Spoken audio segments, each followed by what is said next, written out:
Welcome back, I'm Ryan from Blue Gaming, and we're here in my first build guide for Nioh. I don't know how many of these I'm going to do. I have 2 more builds after this planned, but I only have the equipment for one of them, so these may come out sporadically, and I don't know how many of these that I will have. But we're starting this one with the build that I actually had during the last portion of my playthrough. I think for like the last third of my playthrough, if not a little bit more.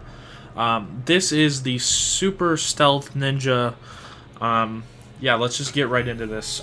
So starting here with the stats, because I was playing through the whole playthrough, my stats kind of got a little wonky, because I was trying to get access to even more missions than I normally would.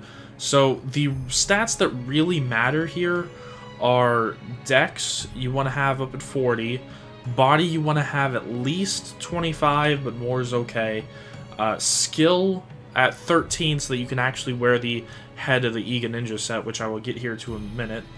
You will also want to have Heart somewhere higher than Base, and then Stamina you will want to have it at least 6, and the reason for that is your equipment weight. We want to get down to the A agility ranking, which means that we have less than 30% equipment weight.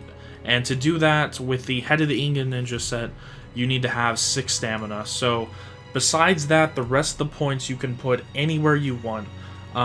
You do also need spirit to be high enough to use the guardian spirit that we have, the bat, which I'll get to here in a minute. I don't remember exactly how much he requires for his final ability, but you want to have enough spirit for that. So, just to quickly go back over it, the only requirements are dexterity at 40. You can go up to 50 if you want to, but I just capped it off at 40. Then skill at 13, because you have to wear the set. And then stamina at 6. So that you can have A agility. The rest of the points you can put anywhere you want.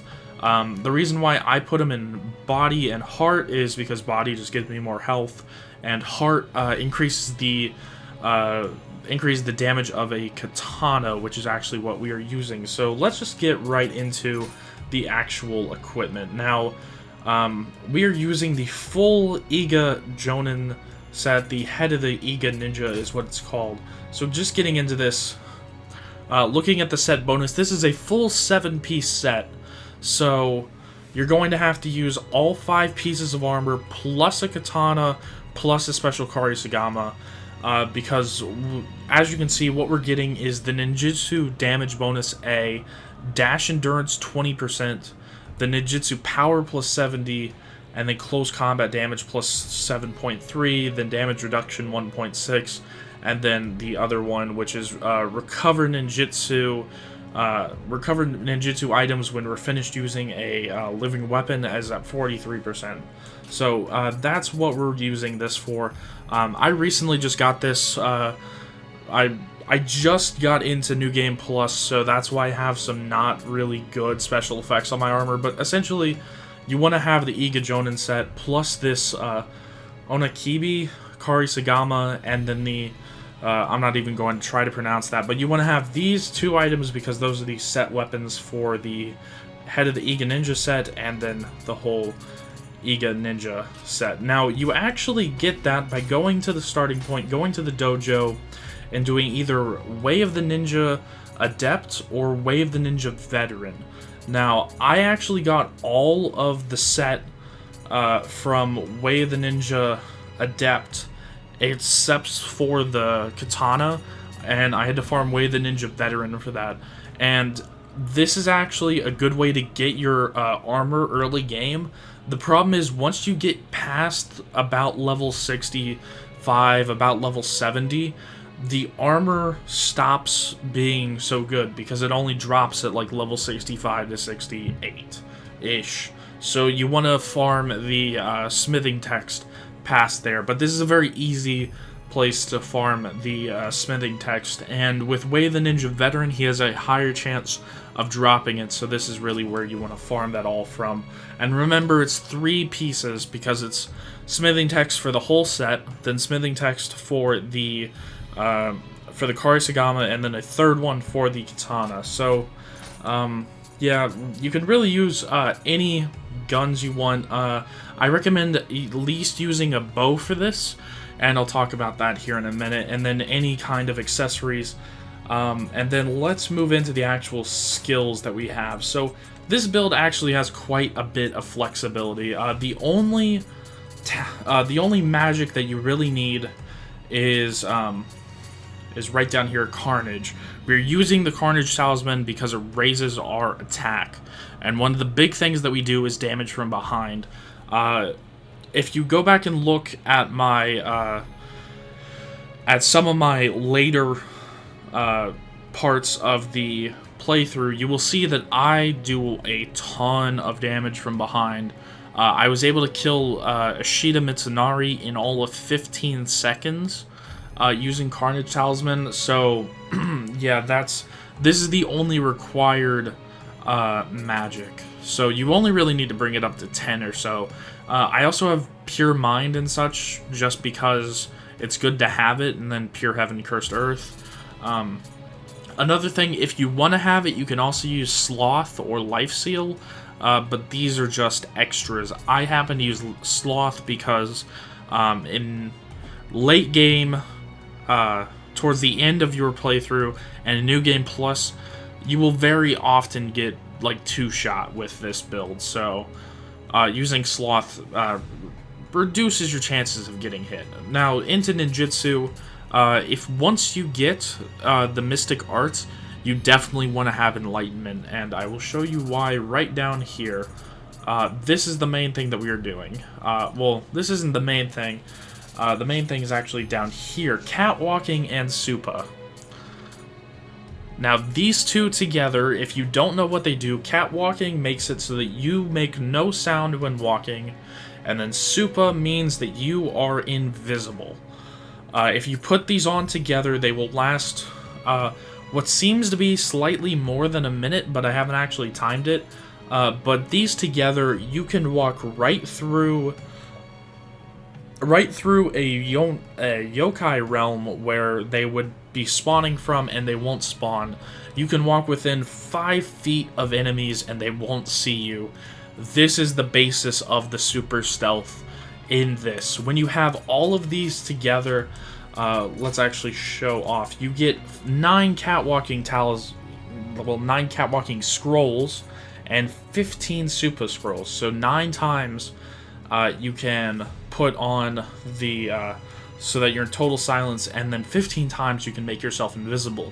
A good reason why you want to have more Supa scrolls than you have catwalking is because after you attack an enemy, Supa will wear off, so you have to reapply Supa, but I just run past most enemies anyways. Adding this part here in post because I completely forgot to talk about the Guardian Spirit.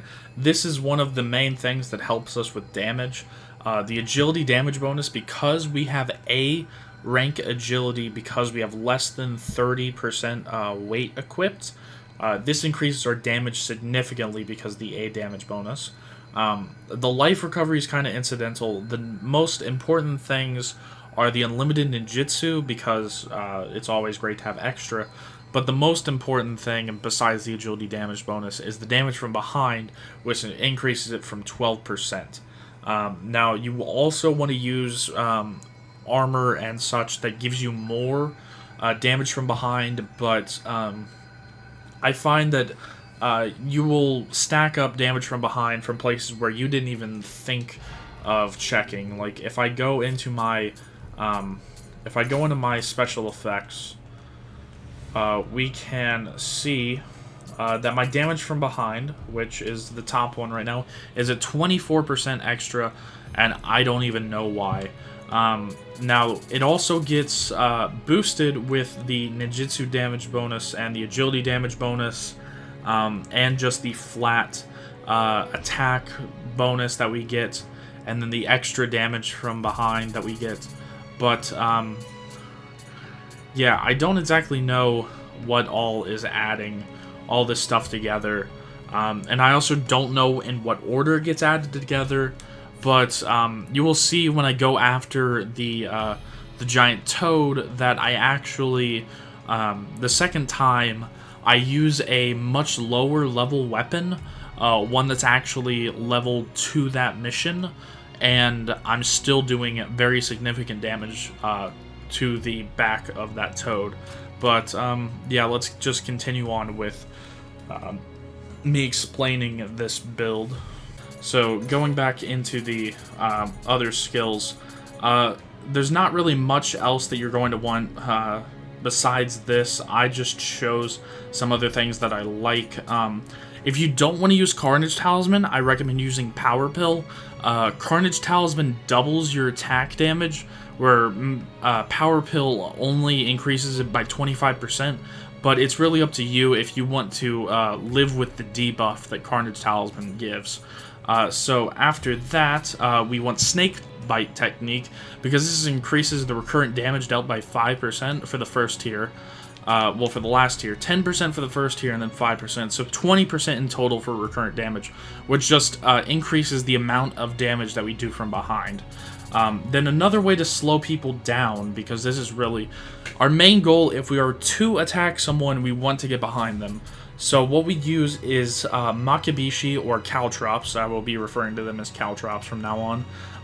These regular Caltrops or Makibishi, this you just throw onto the ground, and if someone walks onto it, they will stumble, and then they will have a movement speed debuff. They will still attack at the same speed, but they will move slower. And then Makibishi balls or Caltrop balls, you throw them, and it splatters a whole bunch of Caltrops all over the place, and then enemies are more likely to get hit by this than the regular Caltrops. And then Ground Fire is a trap that I don't really use that often, but essentially if you know an enemy is going to come towards you, and they have to go through like a doorway or some narrow spot, and you don't want to really, you want to catch them off guard, you can lay down a Ground Fire trap, and when they walk over it, they will explode. This normally sends smaller enemies such as humans and just smaller enemies. It will normally send them onto the ground so that you can do a grapple attack, which is a pretty big help with this.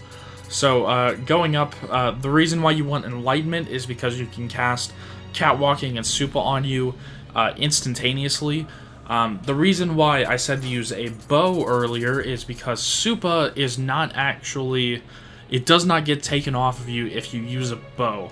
If you use a matchlock or a hand cannon, it does. So if you want to stay invisible and be super stealth, use a bow.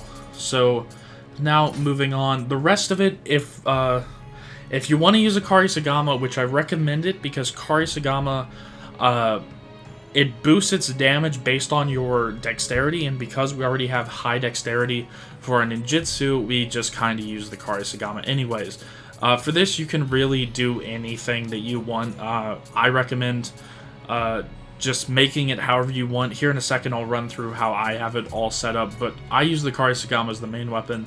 If you want to use sword more than Karisagama, then you need to level up Heart so that you can get more sword, regular katana damage. I use this as just a secondary weapon, so I didn't really put much into it. So, yeah, let's go over here to skill customization, just so that you can see how I have this set up. Just running through this quickly. So, this is how I have my Karisagama set up, and then my sword. This is how I have my sword set up. Now, I'm not going to talk much for the rest of this. I'm just going to show off some clips of me using the build. One of them will be me fighting the toad, the giant toad from the Iga escape mission during the side mission where you fight him. That will be the first clip that you see, and then you will see me running through one of the late game missions, the one actually where you fight Ishida Mitsunari. So that's going to be it for me. If you like using super stealth. Just watch that final clip where I use this build to its full ability, and you'll see pretty much how this build plays out. But yeah, that is it. The next build that I'm doing is going to be a fire-based build. It's just going to stack fire damage on top of more fire damage on top of more fire damage, and that's going to be it for me in this. Remember, I'm Ryan from Bluewood Gaming, and as always, I'll see you guys in the next one.